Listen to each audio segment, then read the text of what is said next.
Bonjour à toutes et à tous, ravi de vous retrouver sur le Figaro TV Sport 24. Ici, on ne parle pas que de performance, on va s'intéresser aux valeurs et à l'humain. Tout de suite, c'est l'EcoSport News. Dans le cadre de l'année du sport de l'école à l'université en 2016, puis de l'année de l'olympisme à l'école et à l'université, l'UNSS s'associe aux grands événements sportifs. Et justement, on revient sur la finale du centenaire de la Coupe de France qui opposait le PSG à Angers. Ce soir-là, en parallèle de cette rencontre sportive, un autre événement se tenait et mérite qu'on s'y intéresse. 130 jeunes licenciés UNSS ont ouvert la finale du centenaire de la Coupe de France samedi 27 mai au Stade de France. Nos jeunes champions en herbe ont foulé la pelouse du stade pour vivre une expérience inoubliable. Âgés de 13 à 18 ans, ils se sont retrouvés acteurs d'un des événements sportifs les plus suivis par les fans de football en étant sur le terrain et en véhiculant les valeurs du sport scolaire. A noter que l'UNSS et la FFF travaillent main dans la main pour proposer aux jeunes collégiens et lycéens de devenir acteurs d'un grand événement sportif tout au long de l'année. Souvenez-vous d'ailleurs du succès de la cérémonie d'ouverture de la finale de la Coupe de la Ligue en avril 2017, menée par des licenciés UNSS à Lyon. Dans les deux cas, nous avons découvert un show unique et des jeunes venus de Picardie, d'Île-de-France, repartis des souvenirs plein la tête et des étoiles plein les yeux après la finale au Stade de France. Et des étoiles dans les yeux, elles en avaient. Bravo à l'équipe de France de football de l'UNSS qui réalise un nouvel exploit en devenant vice-championne du monde en Autriche. Eux, c'est le titre mondial qu'ils ont raflé. Bravo à nos surfeurs tricolores qui se sont imposés lors de l'Aloha Cup qui se tenait à Biarritz, un événement mondial auquel s'est joint la ministre des Sports Laura Flessel, qui a salué la détermination, le talent, la victoire de l'équipe de France, qui a mené le combat jusqu'au bout face aux vagues et face à une équipe du Portugal très engagée. S'engager dans le sport et par le sport, c'est l'un des credos de la 3e édition des Eco Games Paris qui se sont déroulés les 29, 30 et 31 mai. C'était à l'INSEP et au bord du lac Daumesnil. Ces Eco Games ont été conçus cette année sur le thème Les générations futures, dans le cadre de la candidature de Paris, l'organisation des Jeux Olympiques et Paralympiques 2024, avec la participation notamment du think tank européen Sport et Citoyenneté, qui s'interroge et s'engage sur la question du lien entre sport et développement durable. Une conférence gratuite et accessible à tous s'est d'ailleurs tenue, intitulée « Quel sport sur quelle planète demain ?» L'événement initié notamment par Didier Le Hénaf, président de SV Planète, un sport vert pour ma planète bleue, et membre du comité scientifique de sport et citoyenneté, se veut dédié à la protection de l'environnement et au développement durable. L'idée est de repenser le sport, ses pratiques, son organisation, ses modes de financement et les manières dont on en parle afin de les rendre plus éco-compatibles. Et quel sport et pratiques sportives pour nos entreprises demain? Eh bien, c'est tout à fait la question qu'on va se poser tout de suite et qui habite quotidiennement les équipes de la FFSE dont je reçois le président réélu dernièrement à l'unanimité. Tout de suite, vous l'aurez compris, c'est le focus de la semaine. Je vous le disais à l'instant, mon invité a plusieurs casquettes, une action forte, une passion, celle de développer l'activité physique en entreprise. Il est le président de la Fédération mondiale, de la Fédération européenne et de la Fédération française du sport entreprise. Didier Besser m'accompagne. Bonjour Didier. Bonjour. Merci beaucoup de nous retrouver, surtout qu'il y a une très grosse actualité pour la Fédération française du sport entreprise. Je le disais, vous avez plusieurs casquettes, vous rentrez tout juste de l'Eurobank. Parlez-nous un petit peu de cet événement majeur qui a eu un gros succès, plus de 2500 participants. Absolument, on rentre de la Bolle où nous avons organisé l'Eurobank. Alors l'Eurobank c'est quoi? C'est des jeux nationaux, jeux mondiaux, jeux européens, mais qui est réservé aux banquiers centraux. Banque de France, Banque d'Allemagne, Banque centrale européenne, Banque d'Italie, et ainsi de suite. Donc près de 3000 participants, 18 disciplines sportives. Voilà, c'était un très beau succès.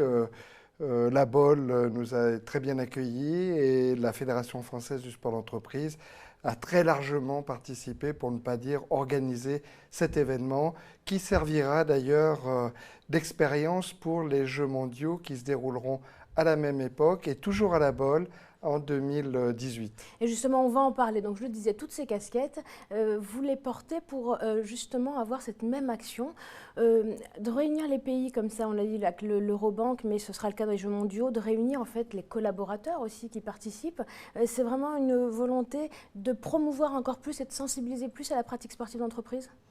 Oui, je crois que c'est ça le sens. C'est vrai que ça peut paraître un peu étonnant, ce cumul de mandats, si j'ose dire, mais c'est une action concertée. Je ne voulais pas prendre effectivement tous ces mandats parce que c'est relativement dur à porter.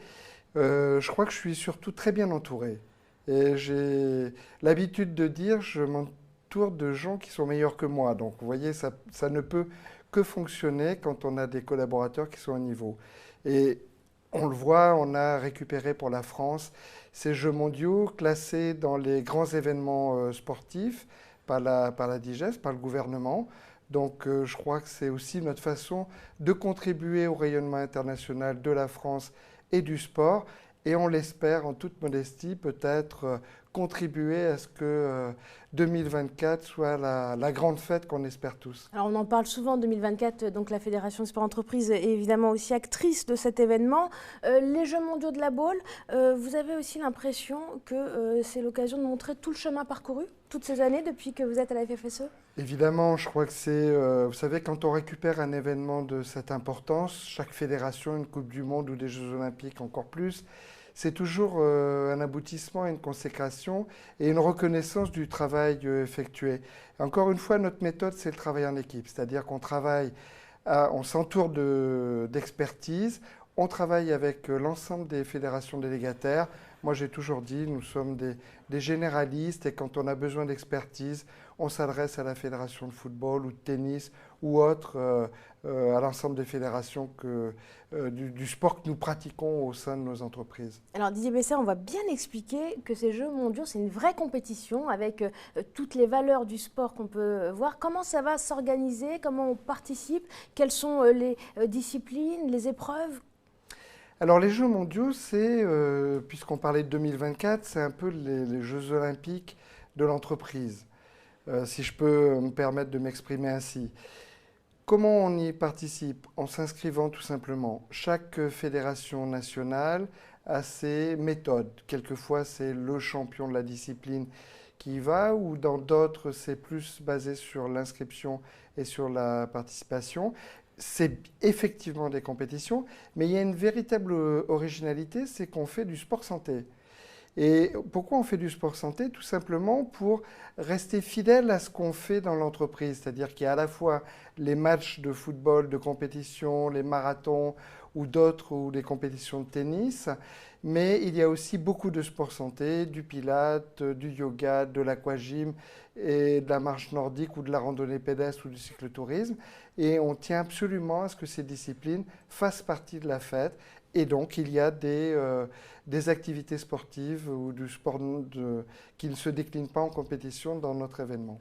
Alors, il y a le bien-être, la santé, et ça, c'est quelque chose d'important aussi. On parle de compétition, on parle d'épreuves, on parle de Tout à fait. sport, mais ce qui anime aussi probablement vos actions, c'est le bien-être en entreprise et de retrouver sa place sur son lieu de travail. Effectivement, je crois que on parlait tout à l'heure de ces événements qui sont des symboles par rapport à aussi bien notre croissance, à notre réussite de ces dernières années. Et je crois qu'il faut proposer des événements qui soient en relation avec ce qu'on fait dans l'entreprise et avec les besoins de l'entreprise. Sur le plan sportif, l'entreprise, la compétition, c'est quelque chose qui existe depuis longtemps. On l'appelait d'ailleurs le sport corpo il y a encore quelques années. Maintenant, toutes les actions qu'on mène par le biais de l'animation sportive, par des stages également, puisque la Fédération française a un organisme de formation agréé, en direction du sport santé, du bien-être au travail et de toutes les politiques du RSE, de diversité aussi. Ça me permet aussi de parler de ce qu'on fait sur la diversité. On va y venir. Course de la diversité en septembre. Alors justement, la course de la diversité, PEP Sport, on va parler de tout ça. Ce sont des actions que vous avez menées précédemment. Vous avez été réélu à l'unanimité dernièrement. C'est des actions qui ont porté leurs fruits, que vous allez continuer à mener? Oui, évidemment, la course de la diversité, on a été précurseur, puisqu'on a organisé la première course de la diversité. Je crois que dans une équipe de sport, c'est l'addition des talents. Il faut tous les gabarits, tous les profils. C'est un peu ça. L'idée de la course de la diversité, c'est que dans l'entreprise, il y a différents profils et que la réussite se décline au travers de cette diversité. Donc, non seulement on l'accepte évidemment puisqu'elle existe, mais en plus on la cultive et on s'appuie sur cette diversité pour que l'entreprise soit gagnante et que pour les salariés soient gagnants dans l'entreprise. La prochaine, on l'avait annoncé, ce sera donc en septembre à l'hippodrome d'Auteuil. Autre grosse actualité, vous aviez déjà participé évidemment, c'est le salon PepSport, sa deuxième édition.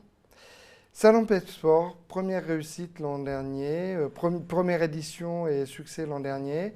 On ne pouvait pas rester là, donc on a décidé de relancer cette manifestation. Donc c'est effectivement fin septembre, le 28, 27-28, sur un format un tout petit peu différent. Donc on est à la salle Wagram. Une très belle salle, salle emblématique au cœur de Paris, aussi bien pour le sport que pour les entreprises, puisqu'il y a beaucoup de conventions d'entreprises. Donc voilà, ça c'est vraiment quelque chose qu'on réactionne, encore une fois avec des débats nouveaux, les startups, l'accueil de startups, puis l'accueil d'un public un peu différent que de celui de la première édition. Donc ça, voilà, on nous a sollicité, on nous demande beaucoup sur cet événement. On a fait en sorte que ça se passe à peu près en même temps avec la cause de la diversité, parce qu'il faut toujours raconter une histoire quand on se lance dans une aventure. C'est des éléments qui sont différents, diversité, mixité, santé, productivité aussi, puisqu'on parle de l'entreprise. Mais vous voulez vraiment créer le lien entre chaque événement et peut-être casser un peu les codes autour de ce qu'on pense de l'entreprise. On casse un peu les codes, puisqu'on s'occupe, j'ai oublié, j'y reviens, on travaille aussi sur le e-sport. Et vous savez qu'autour de l'entreprise, le e-sport, ça a beaucoup de sens. Notamment, ça connecte les services, ça connecte les directions générales et ça connecte les établissements d'une même entreprise, surtout quand ils ne sont pas sur la même zone géographique. Donc ça, c'est un challenge nouveau et on dévoilera il y a des conférences qui sont prévues au cours de PepSport. Donc voilà, une nouvelle vitalité, effectivement, qui se connecte. Et puis, on attend, effectivement, on est en période d'élection encore, puisqu'elle est législative. Je dois dire qu'on a porté depuis assez longtemps l'idée d'un accord interprofessionnel sur le sport. C'était repris dans le programme du président Macron. Donc on a beaucoup d'espoir de pouvoir continuer à porter ça. Et voilà, on espère. Vous retrouvez pour en parler peut-être avec notre ministre des Sports, Laura Flessel? Bien sûr, on connaît bien Laura. On a déjà travaillé sur l'entreprise avec Madame la ministre. Maintenant, Laura qui était présente sur une des courses de la diversité au Stade de France d'ailleurs. Absolument. Didier Besser, merci beaucoup d'avoir été avec nous. On vous retrouve très prochainement pour parler de tous ces rendez-vous. Aujourd'hui, on a évoqué les Jeux mondiaux de la boule. On l'a entendu, Laura Flessel en plateau prochainement. On ne manquera pas de l'interroger sur la pratique sportive en entreprise. Merci de nous avoir accompagnés. Merci.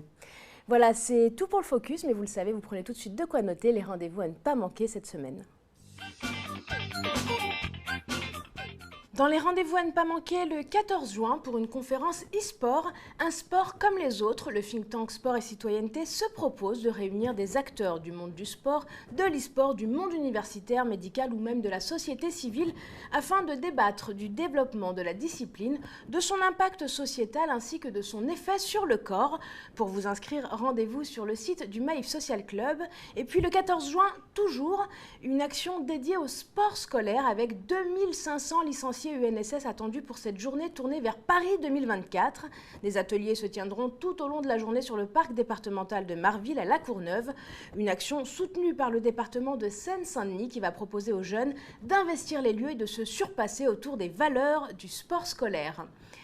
Et enfin, avec un peu d'avance, on a parlé des mondiaux de la boule. Eh bien, notez bien les Jeux européens de Gand avec la Fédération française du sport d'entreprise qui auront lieu du 21 au 25 juin avec plus de 6000 participants attendus. Toutes les infos directement sur le site de la FFSE. Voilà pour aujourd'hui. Je compte sur vous pour rester bien actifs et surtout bien connectés. Rendez-vous très vite pour un nouvel EcoSport News.